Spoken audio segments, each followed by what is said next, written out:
ಸ್ನೇಹಿತರೆ, ಧರ್ಮಸ್ಥಳ ಪ್ರಕರಣಕ್ಕೆ ಸಂಬಂಧಪಟ್ಟಂತೆ ಇವತ್ತು 3ನೇ ದಿವಸದ ಕಾರ್ಯಾಚರಣೆಯಲ್ಲಿ ಅತ್ಯಂತ ಮಹತ್ವವಾದ, ಅತ್ಯಂತ ಗಾಂಭೀರ್ಯದಿಂದ ನೋಡಬೇಕಾದಂತಹ ಈ ಒಂದು ಕೇಸ್ ಈಗ ತಾರ್ಕಿಕ ಅಂತ್ಯಕ್ಕೆ ಬರುತ್ತಾ ಅನ್ನೋದು ಈಗ ಚರ್ಚೆಯ ವಿಷಯ. ಯಾಕಂತ ಹೇಳಿದ್ರೆ ಅನೇಕ ಕುರುಹುಗಳು ಅಲ್ಲಿ ಸಿಕ್ಕಿದೆ. ಅಂದರೆ ತಲೆ ಬುರುಡೆಯ ಒಂದು ಭಾಗ ಅಲ್ಲಿ ಸಿಕ್ಕಿರುತ್ತೆ, ಜೊತೆಗೆ ಇನ್ನು ಮೂಳೆಗಳು ಸಿಕ್ಕಿದೆ ಅನ್ನುವಂಥ ಮಾಹಿತಿ ಲಭಿಸಿದೆ. ಇಡೀ ದಿವಸದ ಕಾರ್ಯಾಚರಣೆಯ ಅತ್ಯಂತ ಮಹತ್ವದ ಅಪ್ಡೇಟ್ಸ್. ಅಂದರೆ ಈ ಕಾರ್ಯಾಚರಣೆಯ ಬಳಿಕ ತುಂಬ ಜನಕ್ಕೆ ಡೌಟ್ ಇತ್ತು. ಅಂದರೆ ಇದು ಸಿಕ್ಕಿದ ನಂತರ ಮುಂದಿನ ಭಾಗ ಏನು, ಅಂದರೆ ಯಾವ ಥರ ಮುಂದಿನ ತನಿಖೆ ನಡೆಯುತ್ತೆ ಅನ್ನೋದು ಸಾಕಷ್ಟು ಕುತೂಹಲ ಕಳೆದಂತಹ ವಿಚಾರ. ಹಾಗಾಗಿ ಈ ಯಾವ ಥರ ತನಿಖೆ ನಡೆಯಬಹುದು ಅನ್ನೋದರ ಬಗ್ಗೆ ನಾನೊಂದಷ್ಟು ಸಂಕ್ಷಿಪ್ತ ಮಾಹಿತಿಯನ್ನು ಕೊಡ್ತಾ ಹೋಗ್ತೇನೆ ನಿಮಗೆ. ತನಿಖೆಯ ಭಾಗವಾಗಿ ಮೊದಲ ಭಾಗವಾಗಿ ಈಗ FSL ಟೀಮ್ ಅವರು ಬಂದು ಮಾದರಿಯನ್ನು ಕಲೆಕ್ಟ್ ಮಾಡ್ಕೊಂಡು ಹೋಗಿದ್ದಾರೆ. ಈ ಪ್ರಕಾರವಾಗಿ ಈ ಮೂಳೆ ಗಂಡಿಗೆ ಸೇರಿದ್ದೋ ಅಥವಾ ಹೆಣ್ಣಿಗೆ ಸೇರಿದ್ದೋ ಅನ್ನೋದನ್ನು ಮೊದಲನೇದಾಗಿ ಪರಿಶೀಲನೆಯನ್ನು ಮಾಡಲಾಗುತ್ತೆ. ಮುಖ್ಯವಾಗಿ ಈ ಪರಿಶೀಲನೆಯನ್ನು ಸ್ಥಳದಲ್ಲೇ ಮಾಡಲಾಗುತ್ತೆ.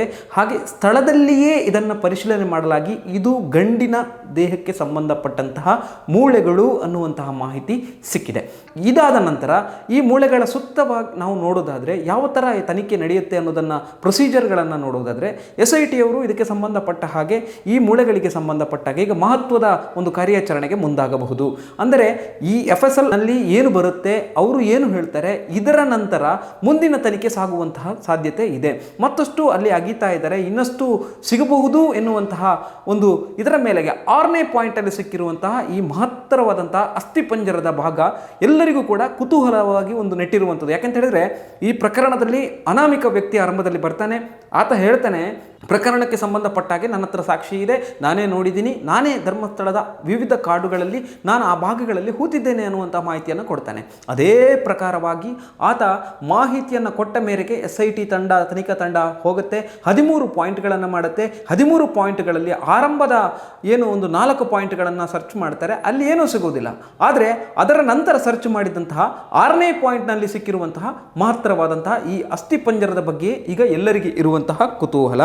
ಮುಖ್ಯವಾಗಿ ನಾವಿಲ್ಲಿ ನೋಡೋದಾದರೆ ಈ ಅಸ್ಥಿಪಂಜರ ತಲೆಬುರುಡೆ ಪೀಸ್ ಪತ್ತೆ ಆಗಿರುವಂಥದ್ದು, ಮೂಳೆಗಳು ಪತ್ತೆ ಆಗಿರುವಂಥದ್ದು, ಮಣ್ಣಿನ ಸಮೇತವಾಗಿ ಇದನ್ನು ಕಲೆಕ್ಟ್ ಮಾಡಲಾಗಿದೆ.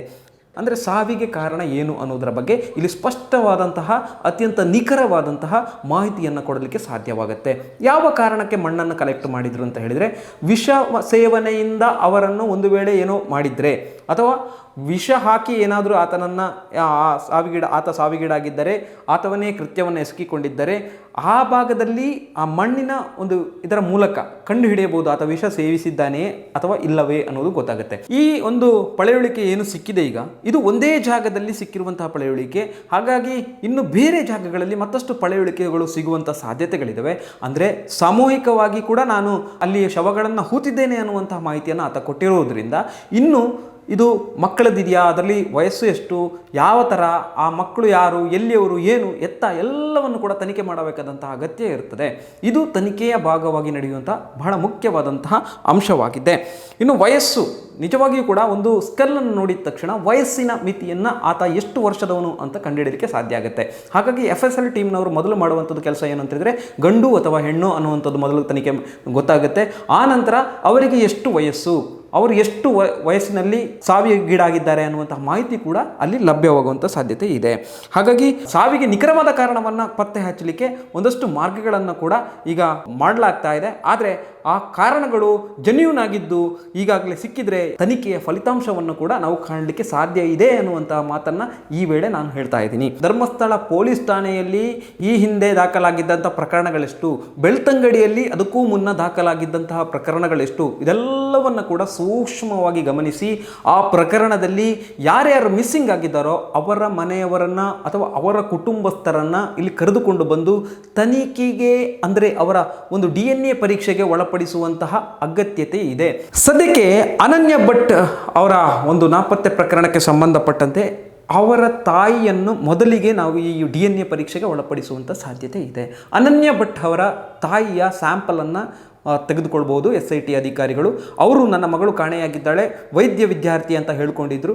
ಹಾಗಾಗಿ ಅವರ ಸ್ಯಾಂಪಲನ್ನು ಕಲೆಕ್ಟ್ ಮಾಡಿ ಅವರಿಗೆ ಸಂಬಂಧಪಟ್ಟದ್ದ ಮುಂದೆ ತನಿಖೆ ಮಾಡುವಂಥ ಸಾಧ್ಯತೆಗಳಿದ್ದಾವೆ. ಯಾಕೆಂತ ಹೇಳಿದರೆ ಇನ್ನೂ 3 ರಿಂದ 4 ಪಳೆಯುಳಿಕೆಗಳು ಸಿಕ್ಕಿದೆ ಅನ್ನುವಂತಹ ಮಾಹಿತಿ ಬರ್ತಾ ಇದೆ. ಹಾಗಾದರೆ ಅದಕ್ಕೆ ಇದನ್ನು ಚೆಕ್ ಮಾಡಲಿಕ್ಕೆ ಹೋದರೆ ಈಗ ನಾವು ಹೇಳಿದಾಗೆ ಏನು ಯುವತಿ ಕಾಣೆಯಾಗಿದ್ದರು ವೈದ್ಯ ವಿದ್ಯಾರ್ಥಿ ಅವರ ಮನೆಯವರ ಸ್ಯಾಂಪಲನ್ನು ಕಲೆಕ್ಷನ್ ಮಾಡುವಂಥ ಸಾಧ್ಯತೆ ಇರ್ತದೆ. ಒಂದು ವೇಳೆ ಹೆಚ್ಚಿನ ತನಿಖೆಗೆ ಬೇಕಾಗಿದ್ದರೆ ಖಂಡಿತವಾಗಿ ಕೂಡ ಈ ಸಾಧ್ಯತೆಗಳು ಇರ್ತದೆ ಅನ್ನುವಂಥದ್ದನ್ನು ಬಹಳ ಸ್ಪಷ್ಟವಾಗಿ ಇಲ್ಲಿ ಹೇಳಬೇಕಾಗತ್ತೆ. ಇನ್ನು ಪ್ರಣವ್ ಮೊಹಂತಿ ಇರುವಂಥ SIT ತಂಡದಲ್ಲಿ ಈಗಾಗಲೇ ಈ ತನಿಖೆಯ ಭಾಗವಾಗಿ 24 ಅಧಿಕಾರಿಗಳನ್ನು ಈಗ ಬಳಸ್ಕೊಂಡಿದ್ದಾರೆ. ಆದರೆ ಇನ್ನೂ ಕೂಡ ಹೆಚ್ಚುವರಿಯಾಗಿ 9 ಅಧಿಕಾರಿಗಳನ್ನು ತನಿಖೆಗೆ ನೇಮಕವನ್ನು ಮಾಡಿಕೊಳ್ಳಲಾಗಿದೆ.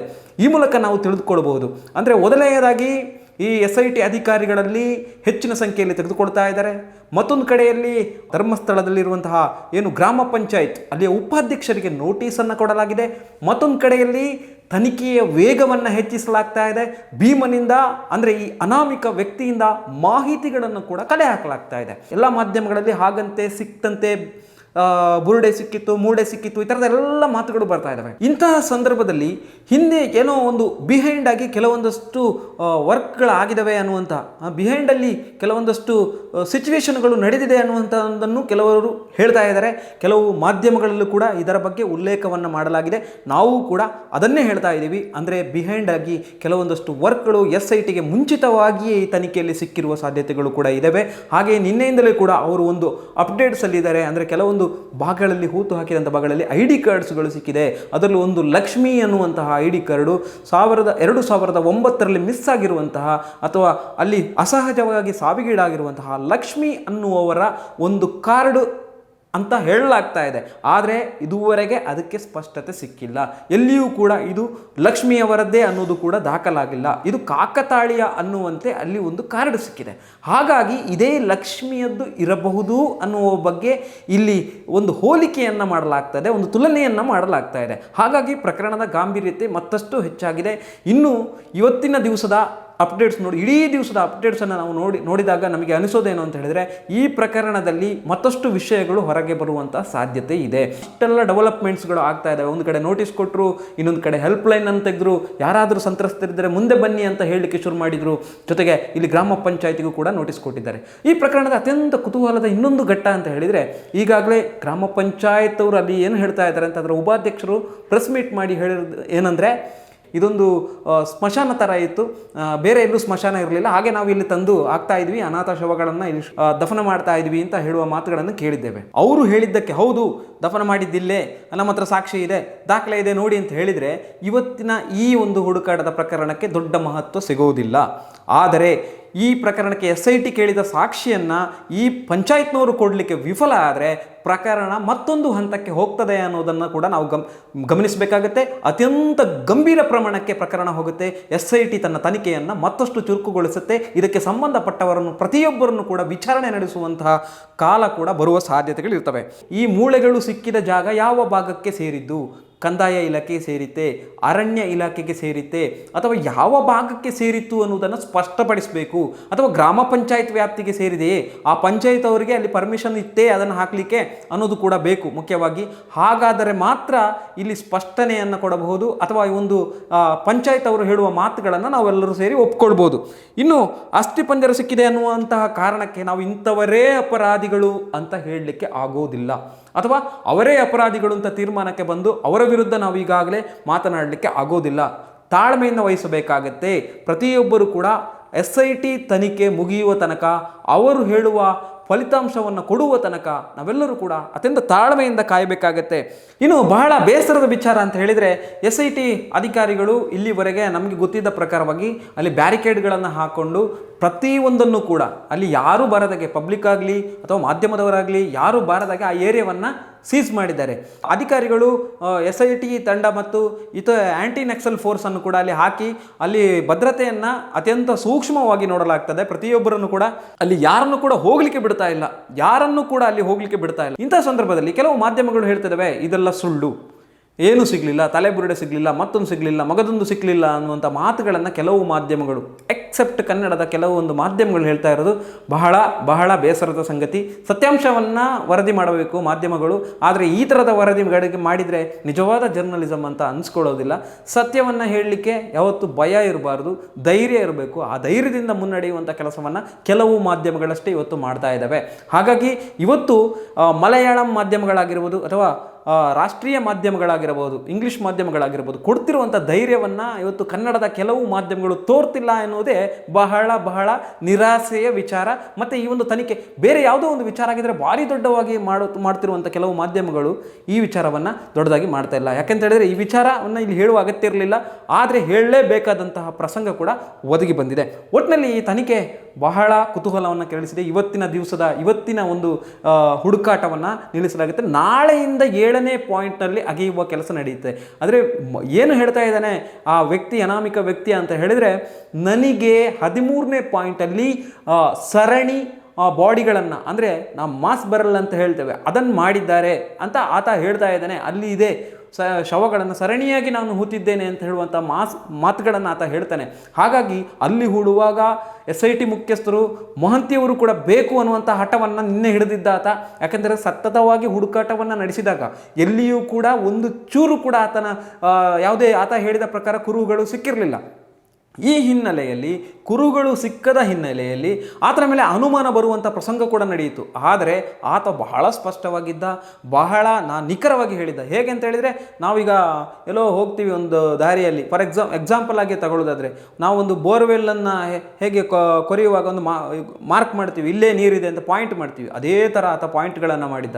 ಆದರೆ ಕೆಲವೊಂದು ಕಡೆ ಏನಾಗಿತ್ತು ಅಂತ ಹೇಳಿದರೆ, ಫ್ಲಡ್ಗಳು ಬಂದಿತ್ತು. ಆ ಭಾಗದಲ್ಲಿ ತುಂಬ ಫ್ಲಡ್ಗಳು ಬಂದಿದ್ದ ಹಿನ್ನೆಲೆಯಲ್ಲಿ 2019ರಲ್ಲಿ ನೇತ್ರಾವತಿ ನದಿ ಭಾಗದಲ್ಲಿ ಬಹಳಷ್ಟು ಫ್ಲಡ್ ಬಂದಿರೋದ್ರಿಂದ ಆ ಭಾಗದಲ್ಲಿ ಮಣ್ಣಿನ ಗುಡ್ಡೆ ರಾಶಿ ಬಿದ್ದಿತ್ತು. ಜೊತೆಗೆ ಎಲ್ಲೋ ಗುಡ್ಡದಿಂದ ಬರುವಂಥ ಮಣ್ಣುಗಳೆಲ್ಲ ರಾಶಿ ಬಿದ್ದು ವಾಯು ಪ್ರವಾಹದಲ್ಲಿ ಈ ಒಂದು ಸಮಾಧಿಗಳು ಮುಚ್ಚಿ ಹೋಗಿರಬಹುದು ಅನ್ನುವಂತಹ ಒಂದು ವಿಚಾರ ಚರ್ಚೆಗೆ ಬಂತು. ನಿಜಕ್ಕೂ ಸ್ಥಳೀಯರು ಕೂಡ ಅದೇ ಅಭಿಪ್ರಾಯವನ್ನು ಕೂಡ ವ್ಯಕ್ತಪಡಿಸ್ತಾ ಇದ್ದಾರೆ. ಹಾಗಾಗಿ ಈ ಪ್ರಕರಣದ ಇನ್ನುಳಿದ ಭಾಗಗಳು ಏನಿದೆ, ಈಗ 7, 8, 9, 10, 11, 12, 13ರ ಪಾಯಿಂಟ್ಗಳಿದ್ದಾವೆ. ಬಹಳ ಸೂಕ್ಷ್ಮವಾದ ಪಾಯಿಂಟು. ಈಗಾಗಲೇ ಅಲ್ಲಿ ಪೊಲೀಸ್ ಅಧಿಕಾರಿಗಳನ್ನು, ಪೊಲೀಸ್ ಸಿಬ್ಬಂದಿಗಳನ್ನು ನಿಯೋಜನೆ ಮಾಡಲಾಗಿದೆ. ಇಬ್ಬರಿಬ್ಬರು ಸಿಬ್ಬಂದಿಗಳನ್ನು, ಗನ್ಮ್ಯಾನ್ಗಳನ್ನು ನಿಯೋಜನೆ ಮಾಡಿದ್ದಾರೆ. ಹಾಗಾಗಿ ನಾಳೆ 7ನೇ ಪಾಯಿಂಟ್ನಲ್ಲಿ ನಡೆಯುವಂತಹ ಈ ಒಂದು ಪರೀಕ್ಷೆ, ಶೋಧನೆ ಯಾವ ರೀತಿ ನಡೆಯುತ್ತೆ, ನಿಗೂಢ ರಹಸ್ಯ ಬಯಲಾಗ್ತದ, ಯಾರ್ದು ಆ ದೇಹ ಅನ್ನೋದು ಗೊತ್ತಾಗತ್ತಾ ಅನ್ನೋದು ನಾಳಿನ ತನಕ ನಾವು ಕಾಯಲೇಬೇಕು. ಧನ್ಯವಾದಗಳು, ನಮಸ್ಕಾರ.